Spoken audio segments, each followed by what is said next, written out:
You know, I think everybody's drawn to the water one degree to another. There's been a lot of explanations about that. I mean, some people say, oh, it's because life originated in the ocean and we're sort of drawn back to our origins. I don't know if that's true.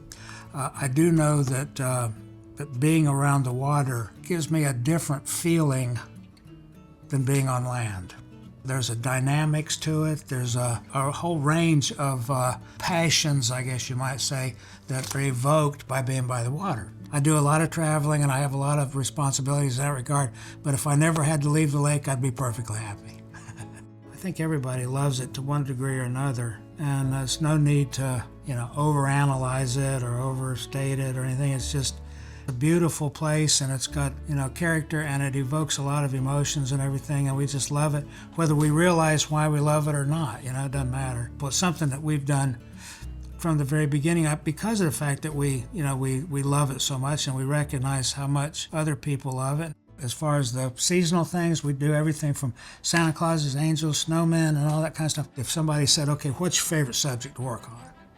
I would have to say angels, and one of the reasons for that is that it's a beautiful subject, and it's a subject that can impart, a gentleness or a kindness or a subtleness, or or it can be protective, or it can be warrior-like, it can be just any kind of emotion or any kind of thing like that can be portrayed in an angel, and then the angel is a beautiful backdrop, a canvas to tell a story within the story.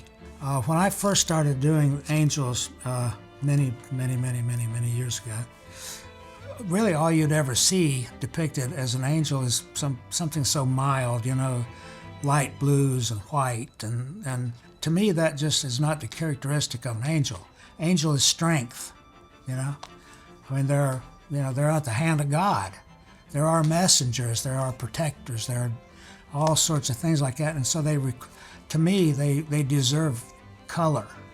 They deserve strength. They deserve, this presence, So that's what I started doing. And I put a lot of color, a lot of decoration, and a lot of, the motif was complex. Earlier, I started sort of fleshing this thing out, getting the composition the way I wanted it, and making sure that it was in balance and all those other things. And then I started envisioning the right ones to harden up, the right way to do it. And so I've started hardening up the things, but not completely. In other words, this line right here, when I finish it, it'll be a line like this, okay? To make it into a finished thing. And then I'll do a little bit of shading, to give it just a little bit of form, a little bit of shape. I've started laying in a few of the rose modeling elements just to see how it works. Actually, fish I just made up, so I don't know what kind they are. But anyway, so that forms a little bit of a scene, and I've got some kind of wave elements happening down here that I just imagined, That's the way these drawings evolve, Eventually, all of this stuff will be in, extreme detail, and it's a matter of back and forth deciding where these things go and what they end up looking like. I'm actually heading towards the finished product. For the most part, this is ready for color work. There's certain elements that you have to pay attention to. Composition, first and foremost. Then balance and proportion, so that you look at it and you recognize it as a nicely crafted angel. Nothing's out of place, nothing's too big, nothing too small, in order to convey the imagery of the person that you're doing, or in this case, the subject being the angel.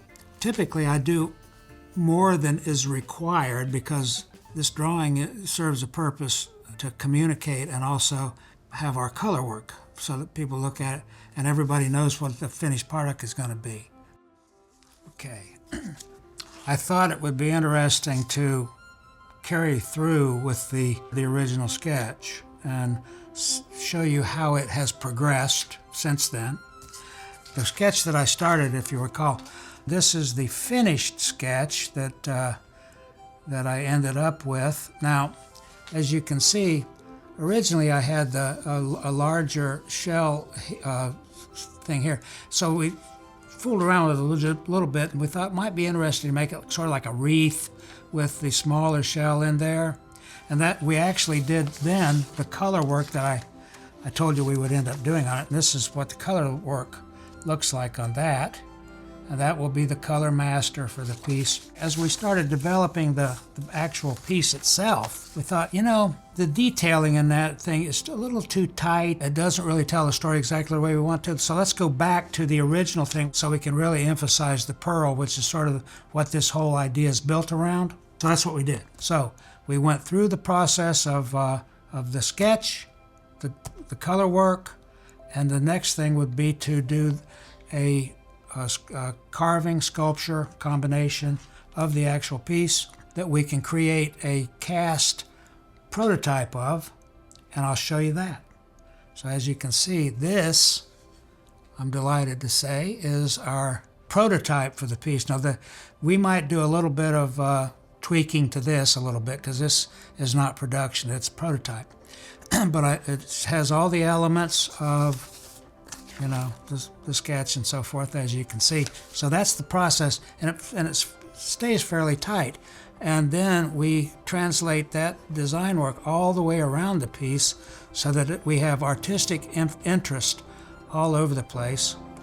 And I'm pretty pleased with the way this turned out. We used a little bit of iridescent color on the pearl and on some of the elements on her wing and so forth, so it's got a real beautiful sheen to it. I think this will be, as a coastal piece, one of my favorites. I love the way this came out. It's very rewarding when you start out with the rough sketch, as you saw, and you develop it into a fairly detailed sketch. That's a pretty good detailed sketch. That's basically the process we do for every single solitary piece that's on the line, and right now I have lost count, but it's in the thousands. So this is going to sit on somebody's shelf. It's going to be in their, maybe their lake house or their coastal home, or it might be in somebody in Nebraska, you know, and it just links them to the thing that we all love, and that's the love of the sea.